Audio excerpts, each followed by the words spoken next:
আজকে আমি তোমাদেরকে দেখাবো উইন্ডোজ অপারেটিং সিস্টেমে কিভাবে সিপিইউ, মেমোরি, ডিস্ক এখানে তো দেওয়াই আছে, হ্যাঁ, যে এই কনফিগারেশনগুলো চেক করে, অর্থাৎ অলরেডি কিন্তু চেক করেই ফেলেছি, তারপরে শুরু থেকে আমি তোমাদেরকে দেখাতে চাই। ওকে, তাহলে আমরা প্রথমে কি করব, আমি একটা কিবোর্ড নিয়ে আসলাম তোমাদের জন্য যাতে করে তোমরা সহজে বুঝতে পারো।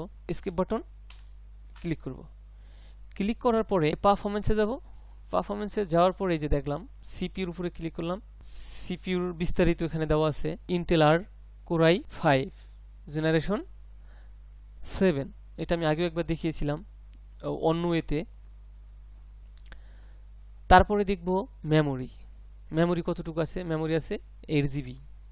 তারপর আমরা কি দেখব, ডিস্ক, ডিস্ক আছে কত, 512 জিবি। ওকে, মানে হার্ড ডিস্ক, এখানে এটার মধ্যে এসএসডি কার্ড আছে। পরে দেখব কি ইন্টারনেট, ইথারনেট, এটা ল্যান কানেকশন। তারপর আছে কি ইথারনেট 2, এটা হচ্ছে কিসের, ভার্চুয়াল মেশিনের ওইটা। আর জিপিইউ।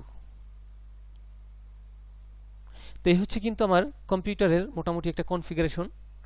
এভাবেই উইন্ডোজ অপারেটিং সিস্টেমের কনফিগারেশন চেক করে। তো ভিডিওটি যদি তোমাদের ভালো লাগে অবশ্যই তোমরা আমার সাথে থাকবা, লাইক কমেন্ট শেয়ার করবা।